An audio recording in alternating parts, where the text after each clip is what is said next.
Well, to my great surprise, when I opened PowerDirector today, all of a sudden I noticed there was an upgrade.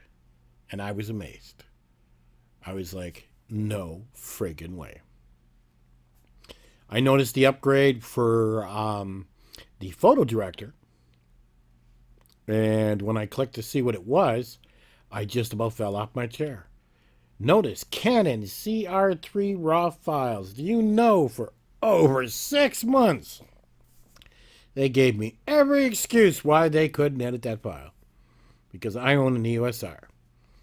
And now, all of a sudden, they have it. I provided them video. I provided them photos. I mean, I just went on and on, back and forth in emails. It was so frustrating, I finally just gave up. And there and behold. So, with the new PhotoDirector that's come out, we have photo animation effect.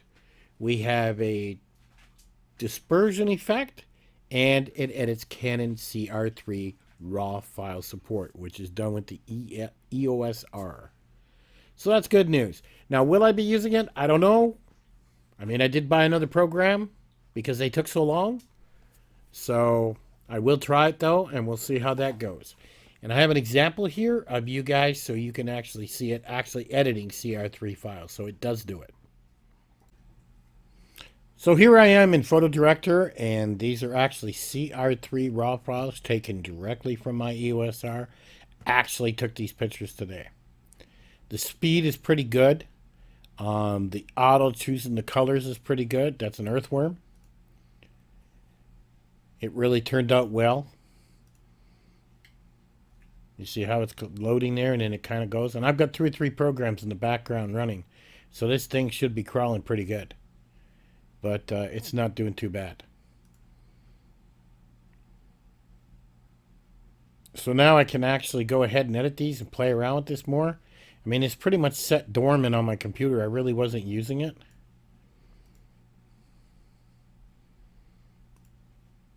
But I think it's turning out pretty good. These pictures I took with my EOS R and a 100mm macro lens. And I was playing around today because it was such a beautiful day outside. But it's nice that this actually does edit the CR3 files raw for the EOS R. So that way when if I need to jump into something, I can instead of doing conversions and stuff. So this is really nice. I am really happy that they finally are doing it.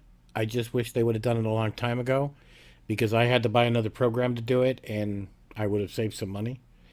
But they seem to be slow. As new technology comes out, they seem to be slow with adding stuff.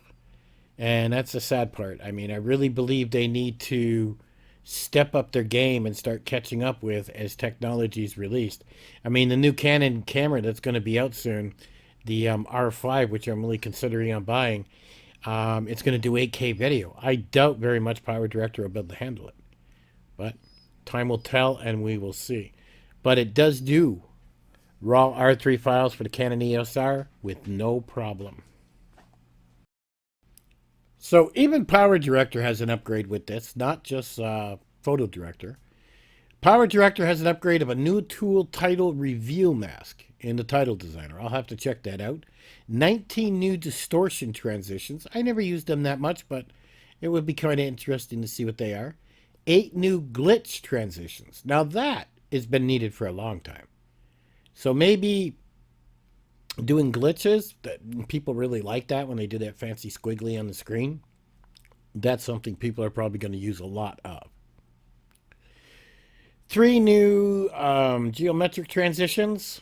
We'll take a look at it. Probably not a big deal. And they redid the touchscreen for people with the subscriptions like myself.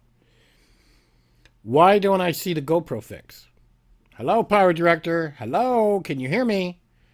There's a problem with the GoPro when you do 2.8K video or something like that. It's not working. Why didn't I see a fix for that? I mean, they've been complaining in the forums over and over. Now, it does the 4K fine. It does the 1080p fine with the GoPro 8. But there's a problem with the 2.8K when they did it. They kept having a crash or whatever, and they proved that it was in PowerDirector. And there's no fix for that. I'm just like baffled and shaking my head when that's such a popular camera that everybody's using. So I do like two things in this upgrade. I do like the idea of the raw files for the Canon EOS R, even though I did buy another program. I will try playing with it a little bit more and give them a chance. But I think my other program's better because of everything I've learned in it so far. And I do like the idea of these new glitch transitions that I brought out. I'm going to have fun playing with those. So we're going to have some videos about those, teach you guys how to use them, how to access them. But I'm noticing a pattern here. And the pattern I keep seeing is basically they're slow to release updates. They need to start speeding this up. I mean, Canon's releasing the Canon R5, which is next month or a month later, and that's supposed to do 8K video, and I'm considering on buying it. And I doubt very much PowerDirector is going to do 8K. But I mean, it just seems they're slow to update or they're slow to release the fixes that are needed, like the GoPro 8 fix for the 2.8 or 2.6K, whatever it is. It seems like they're slow to release this, and that should have been something they addressed. A lot of this, like the Canon EOS R raw file, should have been in there months ago. So I really think CyberLink needs to really give themselves a kick in the ass and start getting releases out and bug fixes out a little bit more faster, because they're moving extremely slow. And when it comes to technology, when you move slow, you get left behind very quickly. CyberLink's going to be something of the past if they keep this up. They really need to start releasing bug fixes and upgrades and things that need to be done to keep up with what's coming down the pipe. My opinion. At any rate, there is an upgrade out. If you got a subscription base like I do, you might want to get her up and go check it out. And I'll catch you guys on the next one.